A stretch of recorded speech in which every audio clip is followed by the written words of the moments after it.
సినిమాలు ఇచ్చేది కదా. అది మొట్టమొదలు నాకు తెలిసి దాదాసాహెబ్ ఫాల్కే వచ్చింది, పైడి జయరాజ్ తెలంగాణ వ్యక్తి కదా. అంటే ఒక్కటి జరగాలి, నేను అది తప్పకుండా చెప్తాను. అది బీఆర్ఎస్ ప్రభుత్వంలో జరగవలసి ఉండే.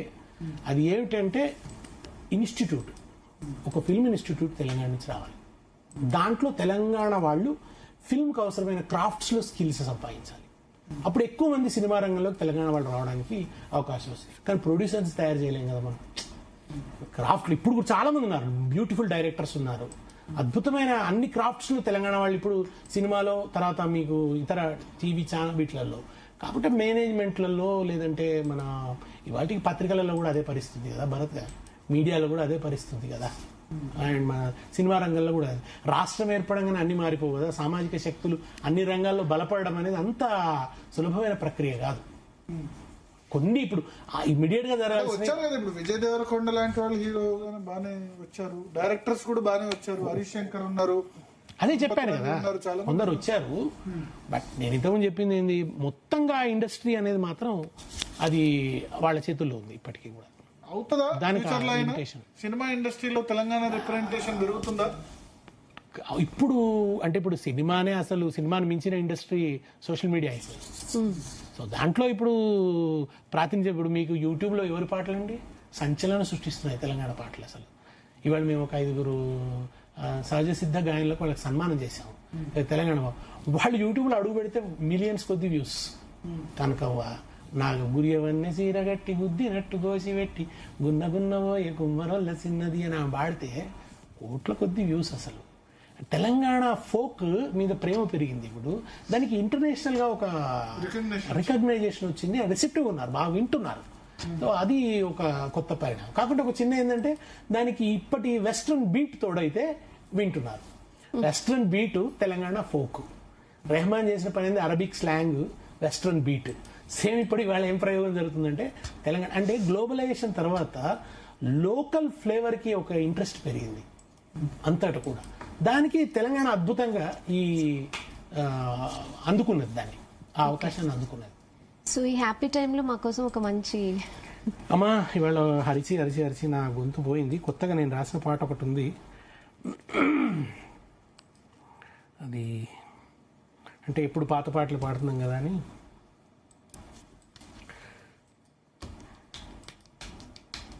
అణువు అణువున పౌరుషత్వం, కణము కణమున సాహసత్వం, మాటలోన అమృతత్వం, మనసులోన సాధుతత్వం. అణువు అణువున పౌరుషత్వం, కణము కణమున సాహసత్వం, మాటలోన అమృతత్వం, మనసులోన సాధుతత్వం. వాసిగల్గిన తెలంగాణ వారసత్వం సోదరా, వాసిగల్గిన తెలంగాణ వారసత్వం సోదరా. వీర చరితల తలుచుకొని అమరగానము సేయరా. స్వరాష్ట్ర జెండా ఎగిరెనోయ్, కోట్లాది గుండెలు మురిసెనోయ్. తెలంగాణ తల్లి మోమున కొత్త కాంతులు విరిసెనోయ్. స్వరాష్ట్ర జెండా ఎగిరెనోయ్. జీవనదుల జీవిక, భూగర్భగనుల పేటిక, హరిత వనముల వాటిక, శ్రమైక జీవన వేదిక. జీవనదుల జీవిక, భూగర్భగనుల పేటిక, హరిత వనముల వాటిక, శ్రమైక జీవన వేదిక. సకల వనరుల తెలంగాణ సర్వము కోల్పోయరా. వలసవాదం చెరల చిక్కి వలవల విలపించెరా. రాగవీణ తెలంగాణ రక్తధారల తడిసెరా. స్వరాష్ట్ర జెండా ఎగిరెనోయ్. నీళ్లు నిధులు జారగొట్టి, కొలువులన్నీ కొల్లగొట్టి, కష్టజీవుల కడుపుగొట్టి, యువత కలలను పాతిపెట్టి, ద్రోహమే అధికారమై దోపిడిని సాగించెరా. గుండె రగిలిన తెలంగాణ తిరుగుబాటై ఎగిసెరా. వేలాది అమరుల ప్రాణత్యాగం స్తూపమై నిలిచిందిరా. తెలంగాణ జెండా ఎగిరెనోయ్ వంచనే తల వంచుకున్నది, కుట్ర మొగమును దించుకున్నది, కటిక చీకటి తప్పుకున్నది, కాంతి పురులను విప్పుకున్నది. భారతావని ముద్దు బిడ్డై పుట్టినది నవరాష్ట్రము, స్వేచ్ఛ కోసం పోరిన తెలంగాణ వీర చరితము, భూమి పుత్రుల ధీర చరితలు సువర్ణాక్షర లిఖితము. స్వరాష్ట్ర జెండా ఎగిరెనోయ్ కోట్లాది గుండెలు మురిసెనోయ్, తెలంగాణ తల్లి మోమున కొత్త కాంతులు విరిసెనోయ్, స్వరాష్ట్ర జెండా ఎగిరెనోయ్. రోమాన్ నిక్కబొడుచుకుంటారు. అది కూడా కొత్త పాట జీ తెలుగు న్యూస్ ద్వారా అద్భుతమైన సాహిత్యం, ఫస్ట్ మీ ఛానల్లోనే పాడు. అద్భుతమైన సాహిత్యం. రోమాల్ తెలంగాణ థ్యాంక్ యూ. ఘనత చూస్తే గనక రోమాలు నిక్కబొడుచుకుంటారు. రియల్లీ అంటే మ్యూజిక్ లేకుండానే మీరు ఓన్లీ ఇంకా అస్తిత్వ దీపం, చైతన్య దీపం వెలుగు పాట ఇక్కడే రిలీజ్ చేశారు సార్ కదా. మొదటి ఈ వేదిక మీదే పాడినాను. Thank you. అంటే మొన్న ఏదో సభలో పాడినాను కానీ ఛానల్ గా మాత్రం. దాశరథి గురించి కూడా మీరు స్పెషల్ గా చేసినట్టున్నారు కదా 1 year బ్యాక్. అవునవును, దాశరథి ఉత్సవాలు చేశాం. అంటే దాశరథి శత జయంతి ఈ ప్రభుత్వం పట్టించుకోలేదు సార్. అదే నేను ఇంతకుముందు చెప్పింది, అస్సలు అస్తిత్వ స్పృహ లేదన్నది. దాశరథి శత జయంతిని మొత్తంగా తోసిరాజు అన్నారు, అసలు ఎక్కడ పట్టించుకోలేదు. నేను వెళ్ళి అక్కడ మానుకోటలో, అంటే ఆయన పుట్టిన ఊర్లో గూడూరులో ఒక పెద్ద సభ ఏర్పాటు చేసి వచ్చినాం అనమాట. ఆయన ఎంత త్యాగం చేశాడండి. ఆయన నిజాం పరిపాలనలో ఒక చిచ్చరపిడుగులాగా ఉద్యమించాడు. ఆయన జైల్లో వేస్తే విపరీతం కొట్టి పడేస్తే, తలబగిలి పడి ఉంటే కనీసం డాక్టర్ వచ్చి చూడలేదు. నువ్వు దవా హోనా అంటే దవానే అల్లాసే దువా మాంగు అన్నాడు. అప్పుడు ఆయన శివుడి మీద పద్యాలు చెప్తాడు, అత్యద్భుతమైన పద్యాలు. పిడుగులు పిల్లలు పెట్టుకున్నవి వీని ఢక్కలో అంటాడు. పిడుగులు అంటే పిల్లలు పెట్టుకున్నాయట శివుడి ఢమరుకల్లో. అట్లాంటి ఎక్స్ప్రెషన్స్తో అద్భుతంగా ఉంటాయి. ఆ తర్వాత నా జ్వరం తగ్గిందని రాసుకున్నాడు.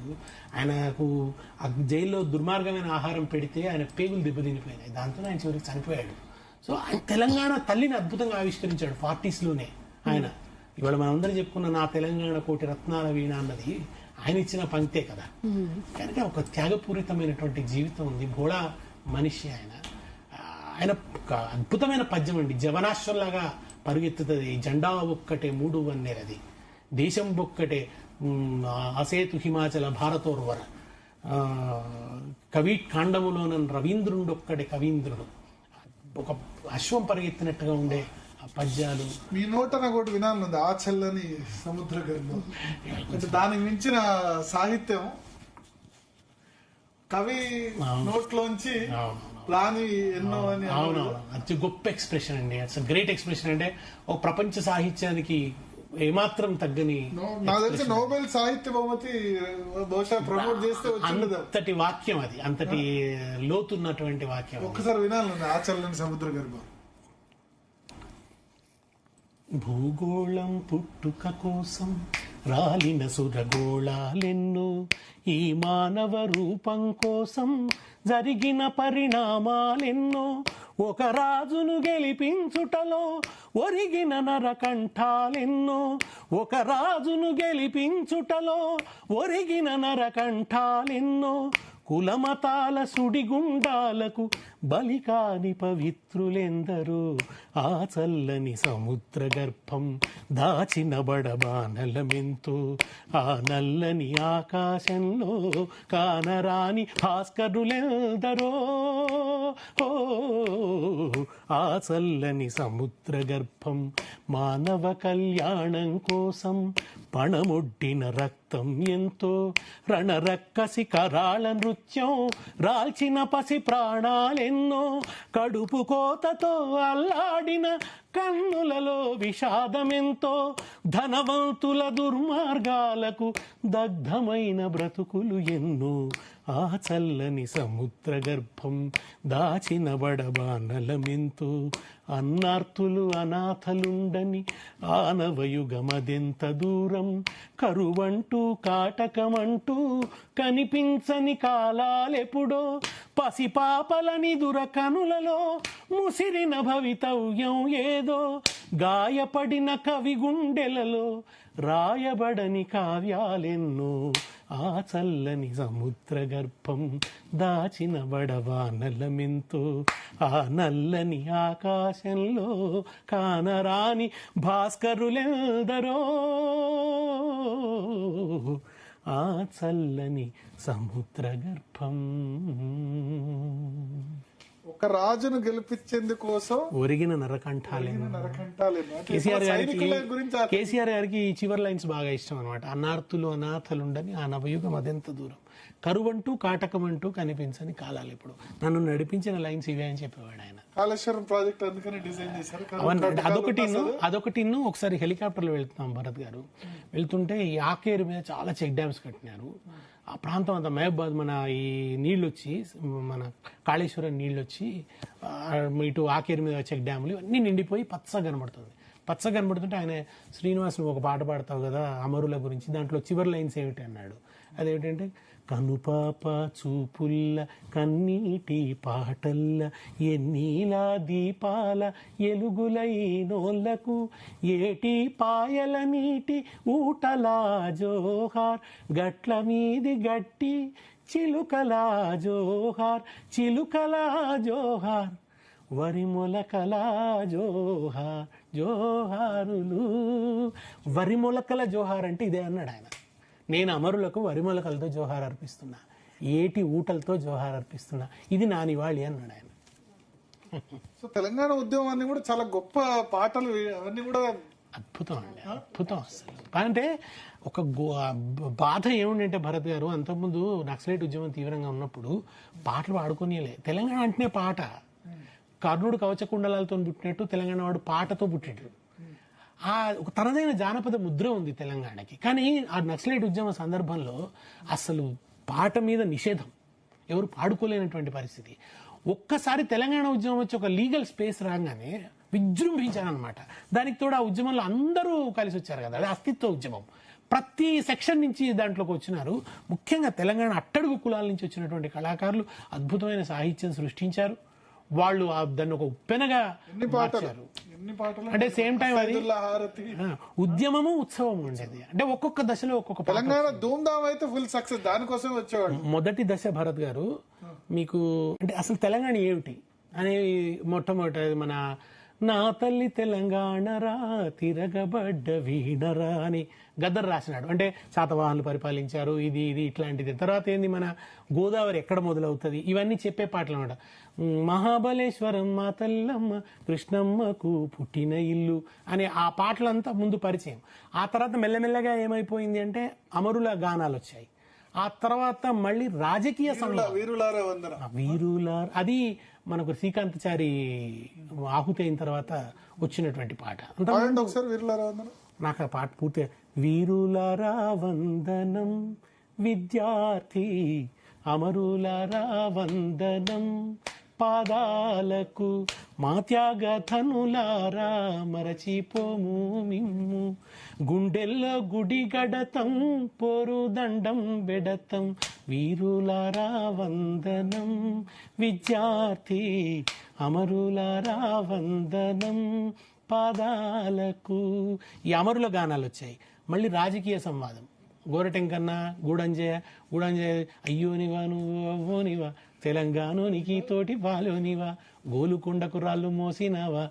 ఇప్పటికీ ఆయన హైదరాబాద్ నేనే నిర్మించిన అంటుంటాడు. ఇంకా ఆ పిచ్చి కుదరలేదు ఆయనకి.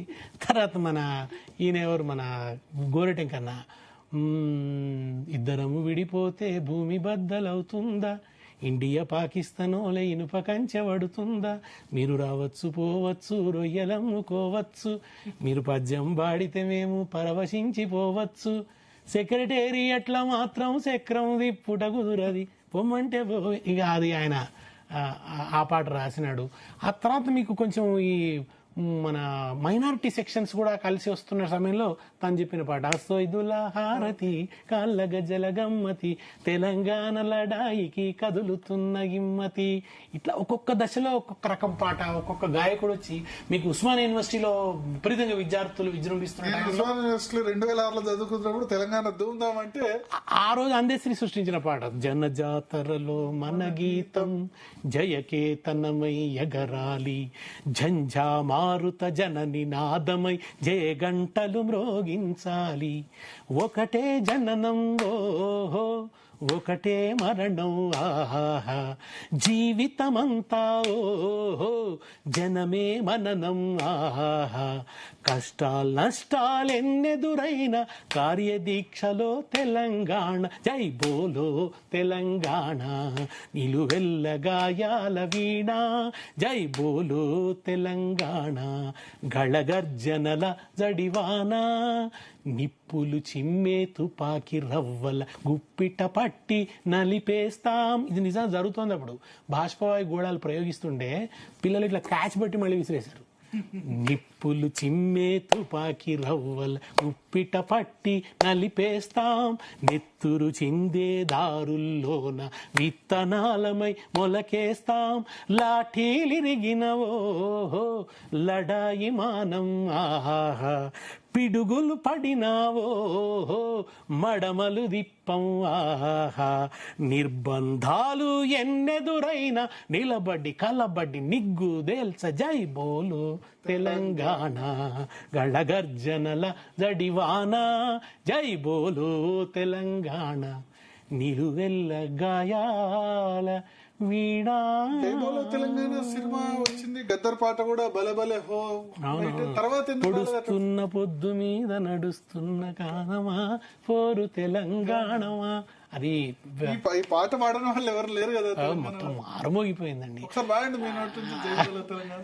ఇది ఇంతకుముందు జైబోలో తెలంగాణ ఆ పాట అది నాకు మొత్తం లిరిక్ అంతా సరిగ్గా గుర్తులేదు.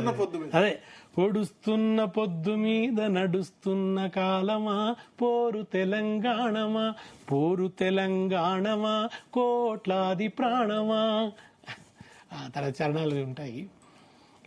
అది అంటే మీకు ఉద్యమము ఉత్సవం అండి ఏకకాలంలో.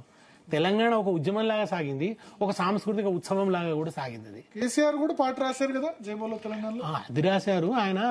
మామూలుగా కళాకారులు అందరూ కూర్చున్నప్పుడు పార్టీ కోసం పాటలు రాయాల్సి వచ్చినప్పుడు చాలా సార్లు కళాకారులు ఎట్లా రాస్తారంటే వాళ్ళకి పొలిటికల్ ఆలోచన ఉండదు కదా. తర్వాత ఆయన కొంచెం సాహిత్య హృదయం కూడా తెలిసినవాడు కనుక కొంచెం వాళ్ళు అక్కడక్కడ అది సంక్లిష్టంగా వచ్చినప్పుడు, కాంప్లెక్సిటీ ఉన్నప్పుడు, కొద్దిగా ఎక్స్ప్రెషన్ కుదరనప్పుడు వాటన్నిటిని కూడా ఆయన తాను కూడా చర్చలో భాగస్వామి అయి దాన్ని ఎన్రిచ్ చేయటం అనేది చాలాసార్లు చేశాడు. మేము మన చూడు చూడు నల్లగొండ గుండె మీద ఫ్లోరైడు బండ బొక్కలొంకరబోయిన బతుకుల మన నల్లగొండ దుఃఖమెల్లా తీసేదెన్నాళ్ళు మన నల్లగొండ కోదారిసీను ఒక పల్లవితో రాసుకొచ్చాడు. దాన్ని మార్చి వేరే పల్లవిలోకి ఈ పల్లవి పెట్టి దాంట్లో రకరకాల భావాలన్నీ ఆయన చెప్పాడు ఎట్లా ఉండాలనేది. వంక జాబిలి చూద్దామంటే వంగిపోయిన మెడలు లెవ్వై కోతి కొమ్మాటాడాలంటే కుంగిపోయిన కాళ్ళు ఊరుకై బొక్కలల్లా మూలుగు చచ్చిందో తెలంగాణ బిడ్డలు బిక్కు బిక్కున దిక్కులు చూసేరు. వాళ్ళు రాసిన లిటరేచర్ చాలా మార్పు జరిగేది, ఒక సమిష్టి కృషిలాగా జరిగేది. అట్లా నేను అందరం కూర్చొని వాటన్నిటిని కూడా తెలంగాణలో కూడా కేసీఆర్ భరత్ గారు ఇప్పుడు మళ్ళీ ఆ చర్చ కొంచెం ఇబ్బందికరమైనటువంటి చర్చ. అంటే అది చెప్తున్నాను కదా, అంత కూర్చొని అవన్నీ జరిగేవి. ఇప్పుడు అంటే ఇప్పుడు వాళ్ళు ఒక ఉద్దేశంతో రాస్తారు, బట్ ఒక పొలిటికల్ కేసీఆర్ అయితే దాన్ని కొంచెం కరెక్ట్ చేశారు. జయ జయ తెలంగాణ సాంగ్ ఆ సమయంలో నేను లేని భరత్ గారు నాకు తెలియదు. కానీ జయ జయ తెలంగాణ పాటను ఎందుకు రాష్ట్ర గీతంగా చేయలేదు? ఇప్పుడు రేవంత్ రెడ్డి చేశారు. నాకు ఇదమిద్దమైన కారణాలు అయితే నాకు తెలియవు. నాతో ఎప్పుడు కేసీఆర్ గారు అవి చర్చ చేయలేదు. గతంలో కూడా మీ ఛానల్లో మనం ఈ చర్చ చేసినాము. ఈ బహుశా ఏం చర్చ జరిగిందో ఇద్దరి మధ్య, కానీ అది నాకు ఆ కారణాలు తెలియవు. ఆయన ఎందుకో మనకు జాతీయ గీతం చాలు అన్నట్టుగా ఒక రాష్ట్రీయ గీతం తప్పనిసరిగా ఉండాలని ఏం లేదు గీతం ఉండాలని లేదు అని అని అనుకున్నారు ఆయన. ఎందుకో దాని కారణాలు అప్పుడు నాకు ఇదే విధంగా తెలియవు. కానీ ఆ పాటను పాపులరైజ్ చేసింది మాత్రం బీఆర్ఎస్ మొదటి నుంచి కూడా. దాన్ని పాపులరైజ్ చేసింది, దాన్ని జనంలోకి తీసుకుపోయింది. స్కూల్లో కూడా నాకు గుర్తుండే ఉంటది, మాణిక్య వరప్రసాద్ ఉన్నప్పుడు తెలుగు తల్లి, మా తెలుగు తల్లికి వందనం అంటే TV9 లో చర్చ అండి. నేను, చలసాని శ్రీనివాసు, మన జొన్నవిత్తుల గారు అనుకుంటాను బహుశా ఉన్నారు. చర్చ జరుగుతూ ఉంది. డొక్కా మాణిక్య వరప్రసాద్ గారు ఛానల్లో వచ్చారు కౌంటర్ అంటే నేను వచ్చినప్పుడు. అప్పుడు నాతో ఆయనకు, అప్పుడు నేను టీచర్ అండ్ ఎడ్యుకేషన్ మినిస్టర్. ఆయన ఇచ్చిన ఆర్డర్ మా తెలుగు తల్లి పాడాలని, పాడను అని ఒక టీచర్గా నేను వాదిస్తున్నాను. అది ఉద్యమం ఇచ్చిన శక్తి అనుకోండి. అప్పుడు నేను గవర్నమెంట్ టీచర్ అంటుంటే నేను అప్పుడు అన్నది ఇదే, అందులో తెలంగాణ ప్రస్తావనలు ఏమి లేవు, ఒక రుద్రమ్మ భుజశక్తి తప్ప ఇంకేమి లేదు. అందుకని చెప్పి మేము ఎట్లా పాడతాము? మా రామదాస్ ప్రస్తావన ఉందా? ఎందరెందరో వాగ్గేయకారులు, ఎందరో కవులు, దాశరథి, కాళోజీ, ఎవరి ప్రస్తావనలు ఉండవు కదా. అండ్ కృష్ణా నది మా అనుభవంలో లేకుండా పోతుంది, గోదావరి నది మా అనుభవంలో లేకపోతుంది. మేము ఎట్లా పాడతాం? గోదావరి పరుగులు ఎడుతుంది, బంగారు పంటలు పడుతున్నాయి, పంటలు పడతలేవరో దేవుడా అని ఏడుస్తున్నాం, మేము ఎట్లా పాడతాం? మా పాలిట అది అసత్యమైంది కదా పాట అని అన్నప్పుడు ఆయన ఒక మాట అన్నారు. మాణిక్య వరప్రసాద్ గొప్ప సంస్కారి ఆయన, చాలా కొంత ఒక పాలిటిక్స్ లో ఎమ్మెల్సీగా ఉన్నారు. ఆయన కొంత అట్టడుగు వర్గాల నుంచి వచ్చినవాడు, ఆయనకు తెలుసు ఈ పెయిన్ ఏమిటో తెలుసు. కనుక ఆయన ఏమన్నారంటే, నిజమేనండి, ఈ పాటలో తెలంగాణ రైతాంగ పోరాట ప్రస్తావన కూడా లేదు కదా అని ఒక మాట ఆయన్నే అందించి ఆయన అన్నాడు, ఆప్షన్ అండి, ఏదైనా పాడుకోవచ్చు అన్నాడు. అన్నప్పుడు వెంటనే అడిగారు, మన అక్కడ చర్చ చేస్తున్న రజనీకాంత్ అనుకుంటానప్పుడు, ఆయన వెంటనే అడిగాడు, మరి ఏం పాడతారన్నాడు. నేను అప్పుడు ఏదో ఒకటి పాడతామండి, జై జయ తెలంగాణ లేదా పాడతాం, ఇంకేదో పాడతాం అని అన్నాను. అది ఒక దావానలం అయిపోయి మొత్తం స్కూళ్ళల్లో పాడడం, మొత్తం చేయటం అనేది అప్పుడు జరిగింది. ఓకే, సో ఇప్పుడు చేంజ్ చేశారు కదా, ఇప్పుడు చేసిన తర్వాత ఎందుకో అంటే ఆ మొదట ఉద్యమంలో వచ్చిన పాట అంతా జీవం దీంట్లో లేనట్టు అనిపిస్తుంది. అది ఎందుకో నచ్చలేదు, కొంత ఎక్కువ మందికి అయితే నచ్చలేదు.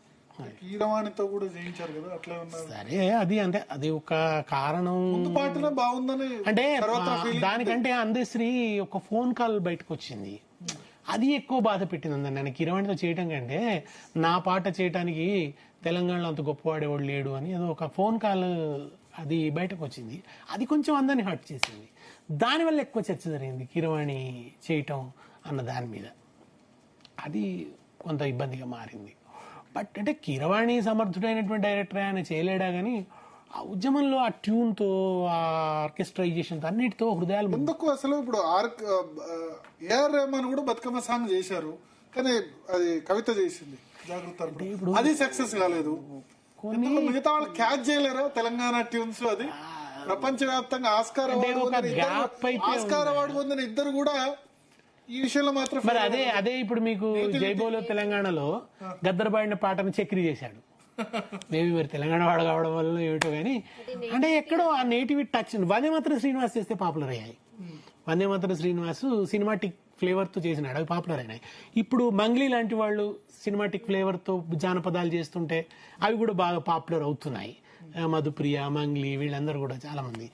కానీ ఎందుకో కానీ మరి అంటే రెహమాన్కి అది సింక్ అవ్వాలి కదా, అవి వెళ్ళిన వాళ్ళు చెప్పటంలో ఎక్కడేమైనా గ్యాప్ వచ్చి ఉండవచ్చు. అంటే తెలంగాణ నేటివిటీ అందుకోవడం కష్టం కదా ఈ జానపదం. అంటే వాళ్ళు వింటే ఇవి ఏ రాగంలో ఉన్నాయి ఏమిటి. ఇప్పుడు శంకర్ జయకిషన్ ఆయన తీసుకుపోయి, ఆయన హైదరాబాద్లో జీవించాడు, ఆయనకు తెలుసు కనుక ఆయన హిందీలో అప్పుడే బతుకమ్మ మీద పాట పెట్టినాడు. తర్వాత బిగా రామయ్య వస్తావయ్యా, రామయ్య వస్తా, వాళ్ళు ఇక్కడ ఉన్నారు కనుక ఇదే వాళ్లకు ఇన్స్పిరేషన్ గా వాళ్ళు అవన్నీ చేసినారు. అట్లా కొంచెం అంటే రెహమాన్ ఈ పాటలు బహుశా కొన్ని బతుకమ్మ పాటలు ఆయన విని ఉంటే అందులోంచి ఏమైనా ఇన్స్పిరేషన్ నుంచి ఆయన ఏమైనా క్రియేట్ అది ఆ ఎక్సర్సైజ్ జరిగిందా జరగలేదా మనకు తెలియదు. దానికంటే మనం తపస్సు చేయాలండి ఒక ఇది అందుకోవాలంటే. ఇప్పుడు ఒక పంజాబీ ఇది అందుకోవాలంటే సుఖ్వీందర్ని పిలిచి ఆ చెయ్య అనేది అదో బులెన్, అది వేరే, అది తయ్యనో ఏదో ఉంది, అది ఆయన సుఖ్వీందర్ సింగ్ దాన్ని ఒరిజినల్ పాడతాడు, దాన్ని మార్చారు.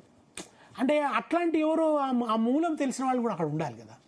అప్పుడు ఏం జరిగిందో నాకు ఐడియా లేదు, అది ఎందుకట్లా జరిగిందో కానీ అది ఎందుకు అది కూడా ఆకట్టుకోలేదు.